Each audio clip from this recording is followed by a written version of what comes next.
जिसने इस्लाम की तारीख में पहला जुर्म किया था, अमीरुल मोमिनीन खड़े हुए कि इसका किसास करो, इसने कत्ल किया है, किसी की बीवी के साथ ज्यादती की है, किसास करो, किसास न हुआ। और कुरान की आयत है कि वफिल किसास, हमने किसास में हयात रखी है, जिंदगी रखी, कानून जजा और सजा। चोर के हाथ नहीं काटोगे तो आगे जाके बड़ी चोरी करेगा, टारगेट किलर को सजा नहीं दोगे आगे जाके और कत्ल करेगा, राशि को जेल में नहीं डालोगे आगे जाके और बड़ा डाका डालेगा।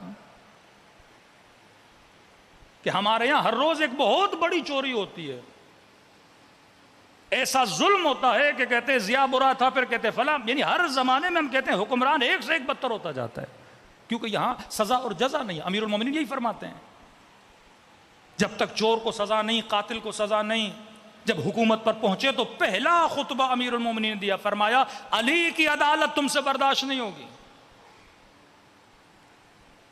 अमीर शाम जब इमाम हसन के लश्कर में जाने वालों को यह जुमला बोलता है कि तुम उस हसन के पास जा रहे हो जिसने सारी जंगें मुसलमानों से लड़ी हैं, जिसके बाबा ने सारी जंगें मुसलमानों से लड़ी हैं। कल मैंने अर्ज किया, जंगे जमल असहाबे रसूल, जंगे सिफीन हमारे साथ लड़ी, जंग नहरवान कारिया ने कुरान के साथ लड़ी। कभी सोचे तो सही, अली जो बाबे हिकमत हैं ऐसा क्यों कर रहे हैं?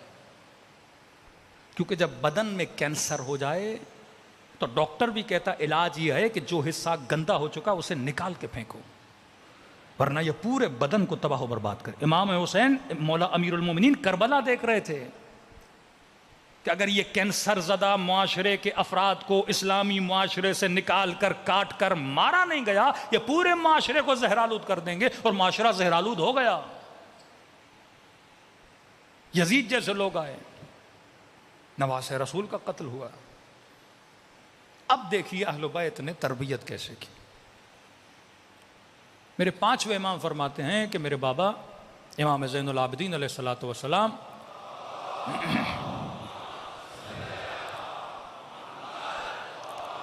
एक बहुत बड़ा लंबा तरबियत का वक्त मिला है इमाम ज़ैनुल आबिदीन को।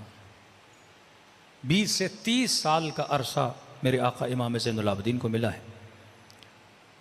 फरमाते मौला ने अपने दिन को तकसीम किया हुआ था कि ये टाइम शियों से मिलने का है, ये टाइम इबादत का है, ये टाइम ग़ुलामों को देना है, ये टाइम घर वालों को देना है। एक ख़ास वक्त था जो वफूद आते थे इमाम उन शियायान से, शिया का मतलब जो अहले बैत के चाहने वाले थे। अब ज़रूरी नहीं वो कंप्लीट निज़ाम विलायत को मानने वाले हों, मोहब्बत करने वाले।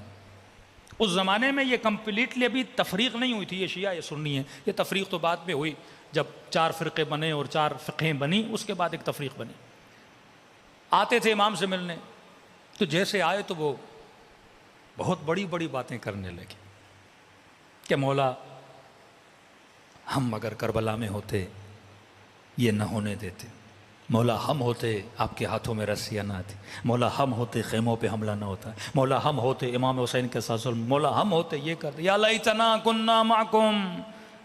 ये नारा अच्छा भी है लेकिन कभी कभी ये नारा बीमारी भी बन जाता है। खुलूस से अमल से बंदा बोले तो इस नारे की अजमत बहुत बड़ी है, बंदा शोहदा करबला में शुमार हो जाता है।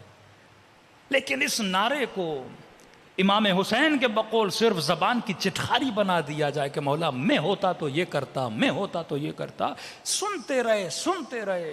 पांचवें इमाम फरमाते मेरे बाबा का सर झुक गया। अच्छा, ये सेम रिपीटेड छठे इमाम से भी मिलता है, कैफियत कुछ अलग है। इब्तदा चौथे इमाम की सबसे पहली रिवायत है। इमाम ने कनीज को कहा कि जा तंदूर से एक आग का कोयला ला। कनीज ने सुना और गई और हाथ में उस आग के अंगारे को लेकर आई। ये जितने बैठे थे इमाम ने सबसे कहा कि कौन है इस अंगारे को अपने हाथ में ले। पांचवें इमाम फरमाते जैसे मेरे बाबा ने कहा कौन है, कहते मैं उठा। अच्छा, ये अजीब रस्म है अहले बैत में। रसूल ने दावत ज़ुल शिरा में कहा कौन है, सबसे पहले अमीरुल मोमिनीन उठे। खंदक में का कौन है जो इसके मुकाबले में जाए, सबसे पहले अली इब्न अबी तालिब उठे। शब हिजरत का कौन है मेरे बिस्तर पे सोए, सबसे पहले अली उठे। और तीनों मर्तबा नबी ने अली को बिठाया, अली मुझे पता है, मैं आपको नहीं कह रहा, सवाल किसी और से। यहां 5वें इमाम उठे, यहां मेरे चौथे इमाम ने फरमाया इन्नक मिन्नी व अना मिन्क, तू मुझसे है मैं तुमसे हूं, सवाल आपसे नहीं सवाल इनसे है। कहते हैं सब के सर झुके, कोई आगे न बढ़ा। एक मजलिस में हमने पढ़ा तो एक जवान उठा, कहा मौलाना ये कौन सी बड़ी बात है, आज तो आग का मातम होता है, जंजीर का मातम होता है, अंगारा नहीं उठा पा रहे थे, मौला हमें कहते हम आग का अंगार उठाते। मैंने कहा नहीं, उनके लिए अंगारा आता, तेरे लिए अंगारा कोई और चीज है। इशारा आग के अंगारे की तरफ रही है मेरे अजीज। कौन है जो दीन खुदा की जिम्मेदारी उठाए, कौन है जो शरीयत पे अमल करे। सबका इम्तिहान यकसा नहीं होता। आज इमाम होते तो अंगारे का नहीं बोलते, पता ही अंगारों पे दौड़ते हैं। आज मौला होते तो ये नहीं बोलते कौन है खून जरा देकर दिखा, यहां तो डोनेशन दी जाती है खूनों की। अमीर का हिसाब अलग है, गरीब का हिसाब अलग है। एक चीज अमीर के लिए आसान है, गरीब के लिए मुश्किल है। अब एक आदमी करोड़पति और अरबपति और मौलवी साहब बोले आपका इम्तिहान यह है कि आप 100 लोगों को इफ्तारी कराएं, उसके तो बाएं हाथ का खेल है भाई। वो कहेगा मौलाना हम 1000 लोगों को करा देते हैं, कोई मसला नहीं है, टैक्स भी बच जाएगा हमारा। अमीर के लिए इम्तिहान ये बोलो 7 दिन रोजा रखो, हज पे जाओ, जरा नमाज शब पढ़ो। अमीर कहेगा रोजे की माफी दे दें, साल में 30 दिन हम बड़ी मुश्किल से रखते हैं, हज पे एक बार चले गए, अपनी आबत में 10 और लोगों को भेज देंगे, गर्मी किससे बर्दाश्त होगी।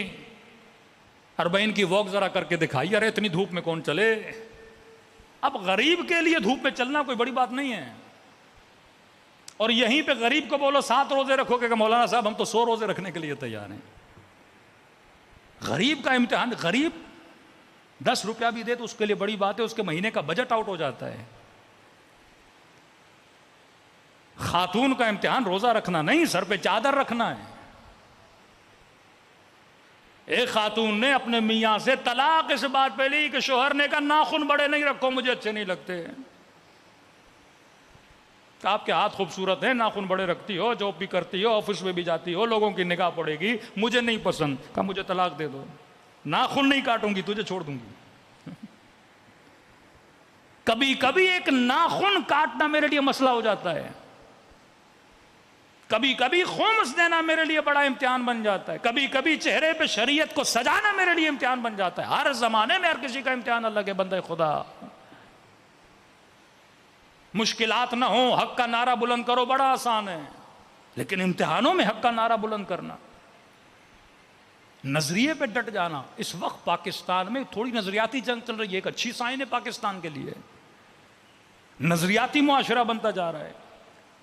एक जवान हमसे उलझ पड़े और भाई मौलाना ये क्या होता है नजरियाती शिया गैर नजरियाती शिया। मैंने कहा असल ही यही है, जो शिया नजरियाती नहीं वो किसी काम का नहीं, वो चल रहा है। जिसके माइंड में उसूल नहीं है, मतलब डट जाए असल पर, यजीद मारना है तो मार, लेकिन उसूल नहीं छोड़ूंगा, काटना है तो काट, लेकिन उसूल नहीं छोड़ूंगा। हुजर इब्न उदय को कहा कि अली की गुस्ताखी कर, नहीं करूंगा। कहा बेटों को मार देंगे, कहा मार दे। कहा खौफ नहीं आ रहा कि जवां बेटे मारे जाएं। कहा तुम अभी कह रहे हो, अली ने मुझे बहुत पहले बता दिया था। हाँ? मजबूती इतनी, जब हुजर को मारने के लिए आए तो जनाबे हुजर ने कहा पहले मेरे बेटों को मारो।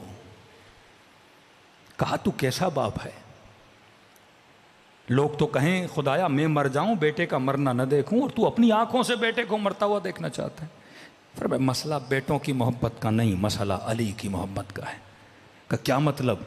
का मुझे खौफ है कहीं बाप को मरता हुआ देखें, अली का दामन छोड़ न लें, पहले इनको जन्नत में भेजूं फिर खुद जन्नत की तरफ रवाना हो।